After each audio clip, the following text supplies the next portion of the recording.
Hi, everyone. Welcome back to Trauma Informed Talk with Coach Gabby. Today, we're going to talk about trauma that can happen to someone that they're not even necessarily aware of, meaning inherited trauma, systemic trauma, prenatal trauma, and actual birth trauma. These were all areas of trauma that I wasn't fully aware of until I took the Trauma Informed Life Coach course. Um, I truly, I did have a little bit of understanding about like inherited trauma. My mother had experienced a lot of trauma as a young child, and that was brought into her mothering in a lot of ways. Like I often say, I was raised by my mom and my mom's amygdala. Like she definitely imparted a fight or flight essence into her advice and how she viewed the world. The way my mother saw the world was very trauma informed because that was her experience, and she was a little girl, and she passed that on to her children. Beyond that, when you do go through a trauma, your brain is aware of it, but your body is also aware of it. Your body has a physical reaction to trauma, regardless of it being like a physical trauma or a mental trauma. Your body will still react to a mental trauma, right? Someone starts being very mean to you verbally and name calling, and you start feeling flush and hot, and you can feel your heart rate. That's all physical, right? Those are physical symptoms of someone verbally abusing you.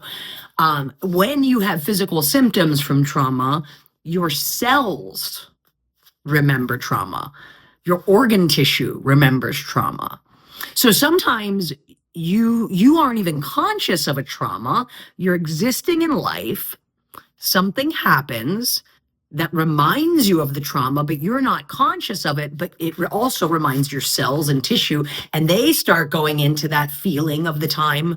So you're all of a sudden can't breathe, or you're having chest pains, and it's something you're not even aware of.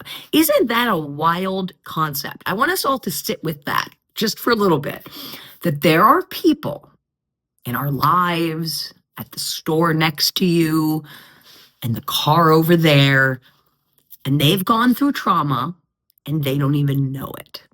And they're acting out as someone who's experienced trauma, but they don't even have the words or the knowledge or even know they went through a trauma. I was giving an example on another podcast today. I just did 2 podcasts before I did my own. And an example of a trauma that you could live through that you are not aware of. Let's say you're 2 years old. You're 2 years old, you're a toddler, and your family has a dog, and it attacks your dad. And it attacks him so violently that your family then has to put the dog down, right? You're 2 years old, you witnessed it. You didn't get bit by the dog, but you watched your father be attacked by the dog. You're 2, and your mom and dad just think, he'll probably forget it. He'll probably never think about it again. We're not going to bring it up, or he's 2, he's forgotten it.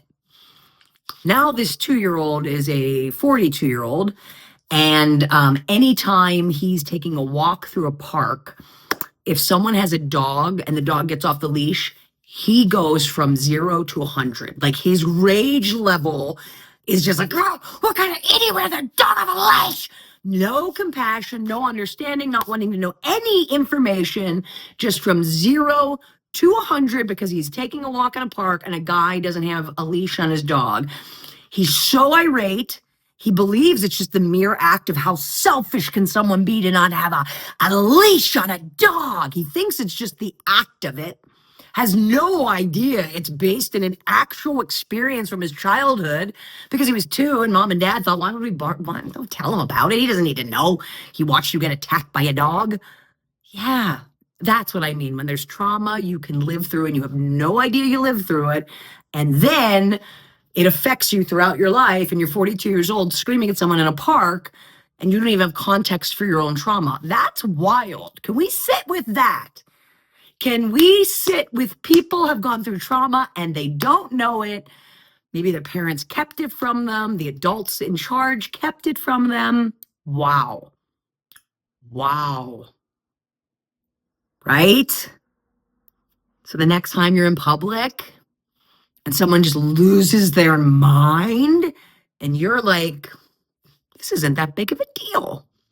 Why is this person acting like that? Maybe there was a trauma they're not even aware of. That's why I'm at a point where I'm just like really trying to give everyone grace. And when people are cruel or mean or just like not even paying attention, and a rudeness occurs to me from another person, I do not take it personally. I refuse to take it personally. I just go, that wasn't about me. I usually laugh. Like I do have kind of an obnoxious laugh. Like if you're going to not do the work and not get the mental health help, and you're going to be activated and rude to strangers in public because you're not doing the work, I'm allowed to laugh at you. But that's as bad as it goes. So let's say someone's like snippy with me, I will go, ha ha, and then just move on with my day. That's it. Just a ha ha, move on with my day. That's it. That's it. That's as much as I can give somebody who is projecting negativity onto me because they're not doing the work, or they're not even aware that there is work to do. This is something I'm hoping to help my clients with when I am working with them one-on-one as a life coach.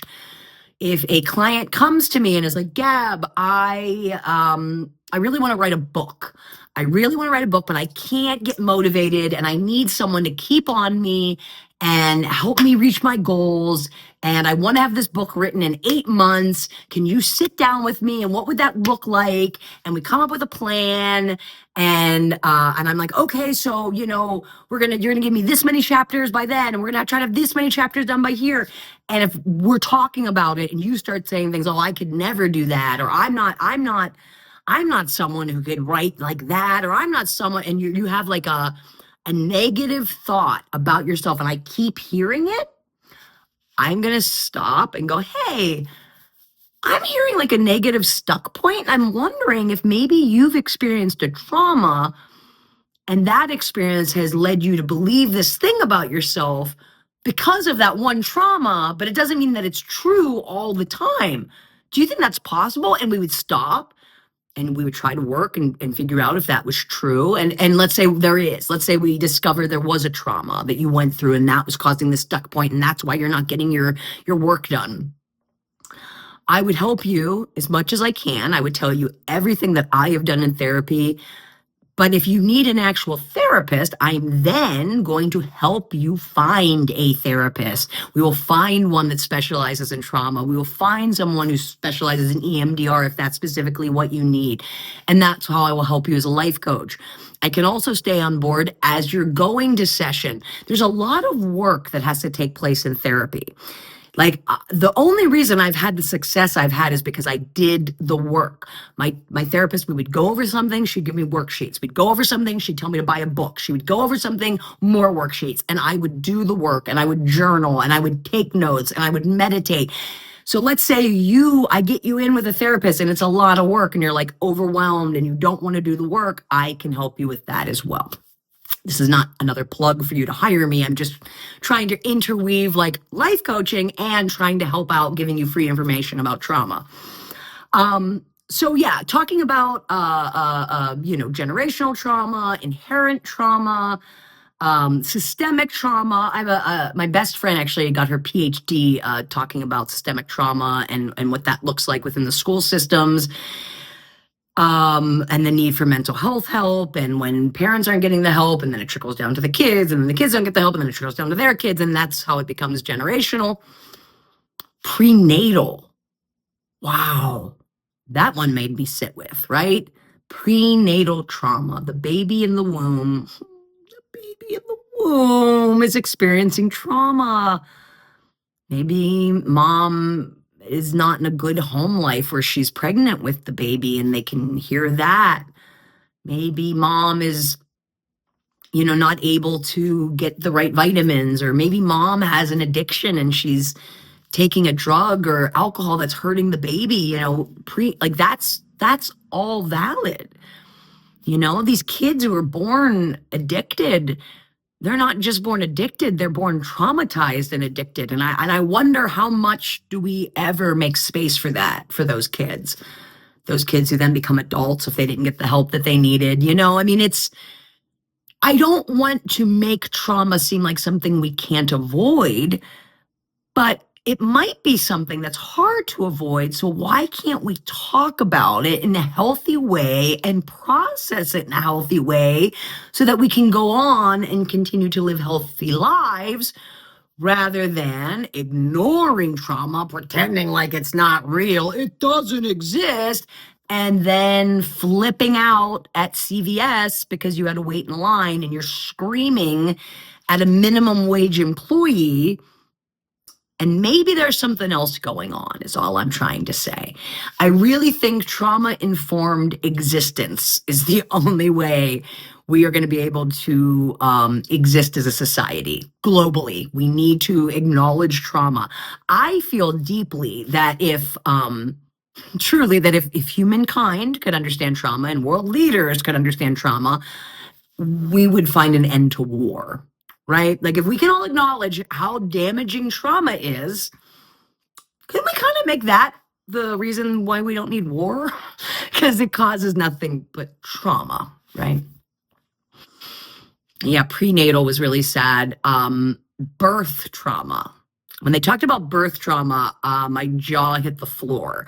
They gave a specific example in the course, and the birth trauma was specifically about people who were born breech.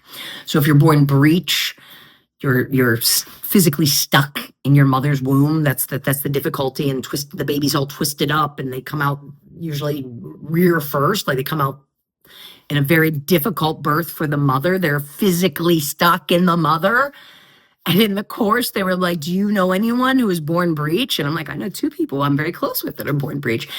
And they proceeded to say, do those people feel stuck in life? And if so, do they act erratic? Like, do they overreact when feeling stuck? Or do they, quit jobs if they feel stuck in a job? And that is the story of my father's life. My mother would always be like, oh, the minute he feels stuck in a job, he quits. Doesn't matter if he has 5 kids, he quits.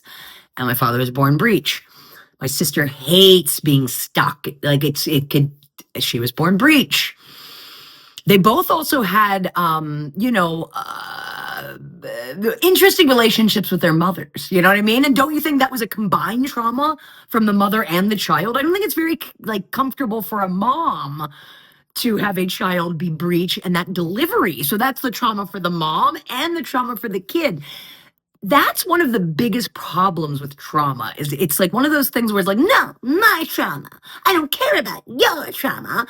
And if we cared about our trauma and your trauma, oh my gosh, could you imagine how we'd all be looking out for each other and we'd actually be a community and a family and all that? I remember getting in an argument with a sibling once. He was so upset with my mother, and granted, he and my mother had a very specific relationship. And I was just trying to get him to have a little bit of compassion for her because she had the most traumatic childhood ever. And when I was trying to explain it to him, he didn't have room and space for her because he wasn't healed from their relationship. And he was like, I'm so tired of hearing about her trauma. What about my trauma? And I remember and this was years ago before I even had the knowledge that I have now, I was like, your trauma is her trauma. You cause her trauma. She causes you trauma. Her trauma is your trauma. It's all the same. It's just like this never ending trauma. Like it was like a tumbleweed of trauma that just was flying through our house and we all were part of it. And my trauma caused that, it was just, it can become a lot in a family when you don't deal with it. And every single person has trauma and they think their trauma is the worst. I mean, instead of doing that, instead of being like, no, my trauma is worse than your trauma, like just be like, wow, we've all trauma. My trauma brethren, we're trauma siblings, trauma. But I also get it. I also get not being in that headspace for like my trauma, because I lived in that mode. I existed in just so down, guys, so down, so just didn't think I had a shot in this world. I mean, geez, just as recently as 2021, I was reading Matthew Perry, rest in peace, his biography about his addiction. And he talks about the moment in childhood, the traumatic moment that led to his addiction problems. And it was almost the title of the book, and then they decided not to make it the title of the book. And it was all about him being an unaccompanied minor on an airplane. So if you're under the age of 12 and you're going to go on a flight, they call you an unaccompanied minor, and a stewardess or a life flight attendant will like be on charge of you basically and make sure that you get on the plane, you're safe on the plane, and get where you need to go off of the plane. And he was maybe, I can't remember, let's say 6 or 7 when he did his first unaccompanied minor trip. And that experience is what pushed him into his life of addiction, because as a small child, his mom was like, all right, go see your dad. You're on your own. Like, literally, his parents were like, you're on your own. I mean, that's how he felt. And he was a little boy on his own, traveling from Canada to Los Angeles, and it was overwhelming and too much. And it led him into a life of people pleasing because he felt in some weird way, I think, abandoned by his parents. It helped him become an entertainer. Like, a lot of his life was rooted in that one moment. Now, in 2021, when I'm reading this book, I'm not healthy. I'm not where I am now. I haven't done all this work. I was livid. I had lost my brother in 2016 to addiction. My brother, who was never famous. I don't even know my brother. Maybe was on a plane one time in his life. My brother had like trauma that if I just said it, you'd be like, oh yeah, that's trauma. Oh yeah, that's like, here's just one little thing. Like, my brother was the second born, and the oldest, who's like 13 months older than him, used to try to murder him all the time, like physically, violently murder him. So just that alone, I think, is enough trauma to set somebody on a path of addiction. But he had so much more on top of that. So I'm reading Matthew Perry's book, and I'm getting mad at Matthew Perry. Like, that's your trauma? You would go on a plane by yourself? And I was sitting in judgment of another person's trauma, because I didn't have the tools, and I was all in my own trauma and the trauma of losing my brother, and then my brother's trauma. That's more my trauma because we're siblings. And when I took the Trauma Informed Life Coach certificate course, I was a little horrified. I was like, oh my gosh, I was that person. I used to be someone who tit for tat trauma, well, that's a real trauma. That's not really a real trauma. Like, who are you? Who am I? Who is anyone to say what is traumatic to another person? My little dad, when my dad was a little boy, my poor dad, geez. We always talk about how traumatic my mother's childhood was, because hers was alcoholic, abusive parents, like the textbook of trauma and abuse for a child. That's what my mother lived through. But my father had all different traumas. My father came from Italian-speaking parents, immigrants. There is a trauma to being raised by immigrants in this country. When your parents can't speak the native tongue, or they're trying to figure it out and you have to be the interpreter for your parent, there's some trauma to that. My father, speaking of being raised by immigrants, his grandparents were so old school that they would do the keep chickens in the basement and then snap their neck and let the chicken run around with its head cut off. And I thought it was really funny to like drag a 2-year-old down and make him watch it. That 2-year-old was my dad. So just right there is just some of the little trauma my old man went through. But we never once ever acted like it was trauma. We never once, Dad would tell these stories and no one went, whoa, geez, Dad, that sounds really rough. They were told, like, my dad would tell it, like, when I was a little kid, and that's what they would do. Like, you think your life's crazy? Here's something crazy, and instead of us all being like, let's take a breath for little dad. Jeez, Dad. Oh my gosh, that's a lot for a toddler to witness. Yeah. Another thing I learned in my course, and you guys should look it up because it was really disturbing to hear. But prior to 1980, science didn't think like babies or anyone under 2 could remember things. So, like, if you were 2 or younger and you needed a surgery, they didn't even give you anesthesia because they were like, oh, they won't remember it. They won't remember the pain of the operation. They won't. And then in 1980, they realized, oh, oops, they do. Shoot, they can feel pain in the womb. Yeah, yeah, yeah. I want to normalize trauma. And look, I'm not saying that just because everyone's gone through trauma, you should accept behaviors that are wrong towards you. Absolutely not. You should still have boundaries. You need to be safe. Whatever that means, I want you to feel safe. So if there are people in your family who don't respect your boundaries and it's been a traumatic relationship, you have every right to say, not now, family member. I'm trying to heal. And if healing means I need to be safe and you're not safe, I can't be around you.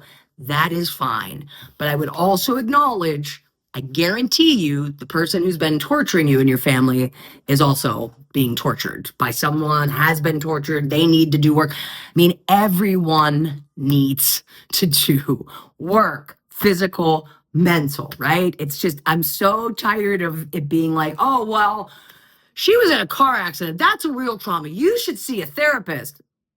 Okay, but didn't you tell me that like you saw chickens run around with their heads cut off when you were 2 years old? Yeah, yeah, you should see a therapist too. You should see a therapist too. We should all see therapists, okay? And there's no shame in needing a life coach. My friend, I was just doing a podcast with my friend Janine, funny wine girl Janine, look her up. And she was saying one of her complaints about therapy is that she's always wanted someone she could just talk to. Like she doesn't want to have to do the work necessarily, and she doesn't want to have goals that she needs to reach, and she just wants to have someone she can just talk to. And that is a benefit of a life coach. If that's what you want, I will do that because we're not looking at, your health insurance to pay for it. I can give you an hour of my time and just listen and absorb and hear you and say back what I'm hearing so you know that someone listened to what you had to say. And then I could give you some advice if you want it. These are the things. That's what life coaching is all about.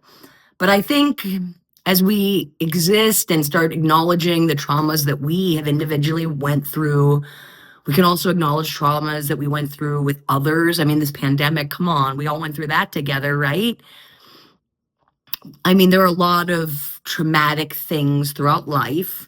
And as we're doing our own healing and making the space for ourselves, once we do that, once we make our safe space and we can heal, then we can start looking out and giving other people that grace. Like, you don't have to be where I am now. Okay, you don't have to get yelled at in a store and go, ha, and move on with your day. If you get yelled in the store and you want to yell back, go for it.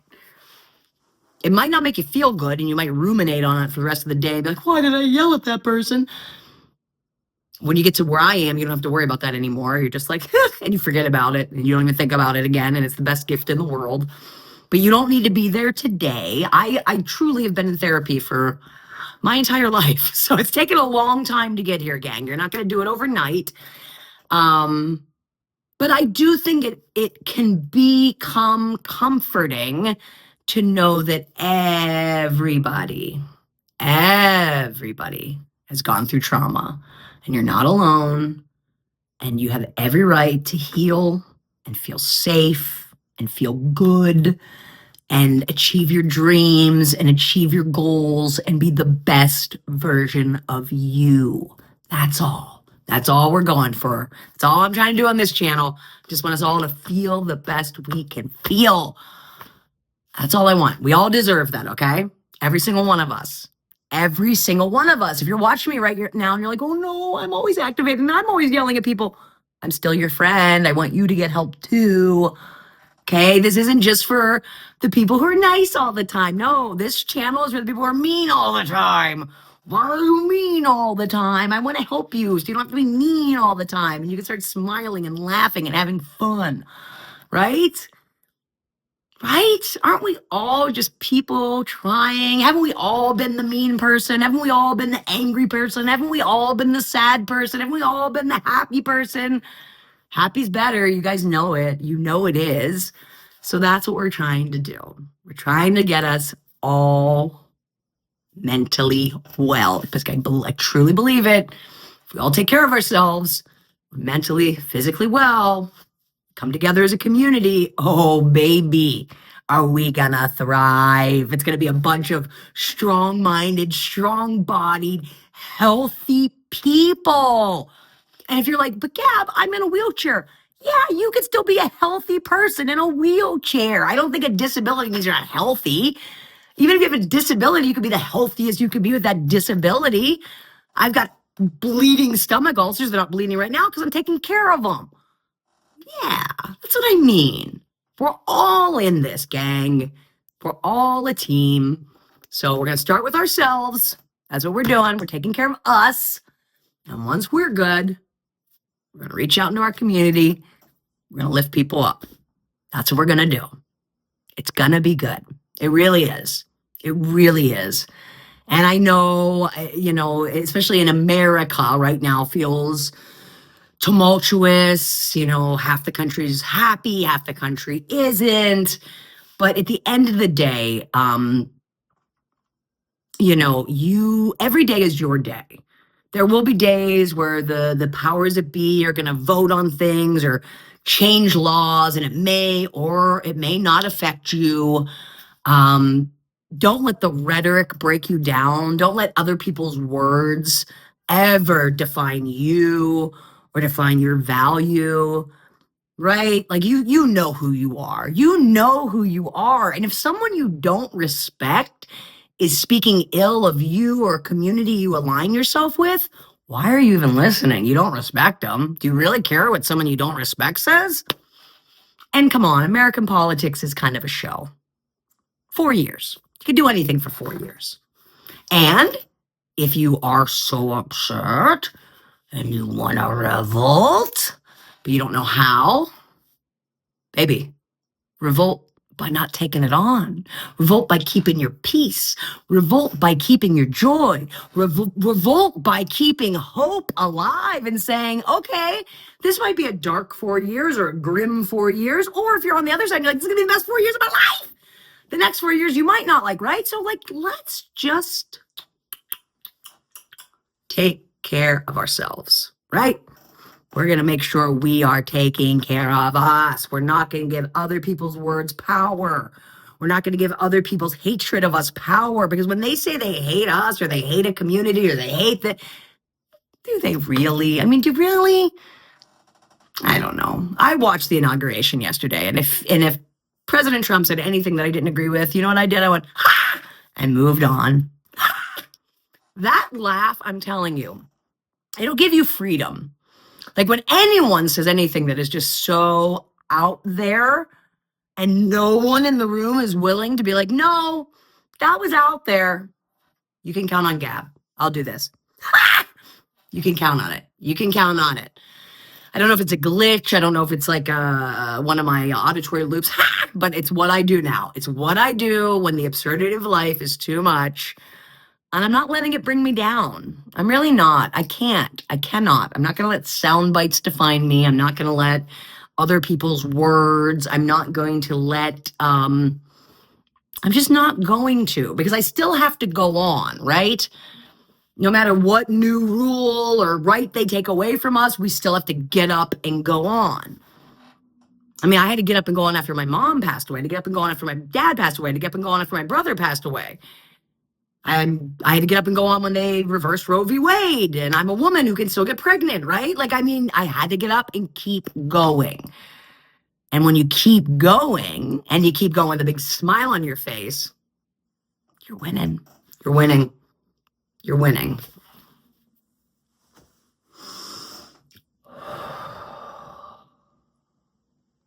Take a deep breath.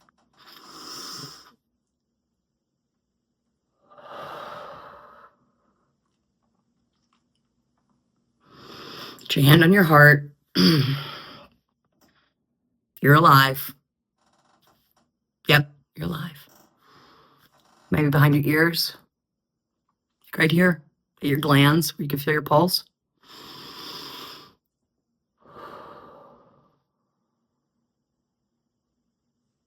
Okay. We're going to have a really good week this week, okay? It might be cold outside, but we're going to stay warm inside our hearts. because we're so excited. We're excited. We're excited that we're alive. We're excited that we get to be here, that we get to see this. We get to see our friends. Who's excited to see a friend this week? Who's excited to see a family member this week? Does anyone have something really fun planned this week that you're just like, okay, all right, I can get through the cold because I have this. I have something super fun planned this weekend that I can't wait for. And it's just filling my body with warmth. I'm so excited. Let's focus on, do we live in a situation that we like? Do we have a house that we like? Do we rent a house? Do we rent an apartment? Do we rent a room? Do we love our room? Do we live with our mom and dad? Do we live with our family? Do we have an awesome roommate? Do we have maybe a roommate that we've got to start making plans that we can't live with this person anymore, but we still have our room and our space? What can we focus on? What do we have that brings us joy? What do you have? I have my godson, I have my sissy, I have my best friend, I have my business partner, buddy Josh. I have my business. I have my rental house. Right now, the power isn't out, even though Duquesne Light keeps being like, power might go out. Right now, it's on. I'm so grateful. I'm so grateful. I've got water. I've got clothes. I got books. I got art. Man. Yeah, let's sit in that. Let's sit with what we have. We're going to sit with that. We're going to sit with that. We're going to have a good week. We're going to look forward to the warm moments ahead. We're going to try to remember. We are going to try to remember that everyone has gone through trauma. And the only reason we're going to remember that this week is because if someone challenges us or pushes us and gets us feeling negative, maybe if we can remember that, it could just save us some pain, right? Save us that hypertension. Yeah, that's the only reason. It's not for them. I'm saying it for you. I'm your life coach. I want you to do great. I want you to have the best life ever. And I really want you just to be the best version of you that you can be, because you're awesome. And whatever your favorite color is, it's awesome. And whatever your favorite movie is, it's awesome. And your favorite song, it's awesome. And what shoes are you wearing? I think they're so cool. You're the coolest, all right? Don't forget it. And we're going to have the best week ever. And I'm going to see you next week. Stay warm, stay humble, and just be the best you can be. Okay, guys? Thanks so much. Coach Gabby signing out.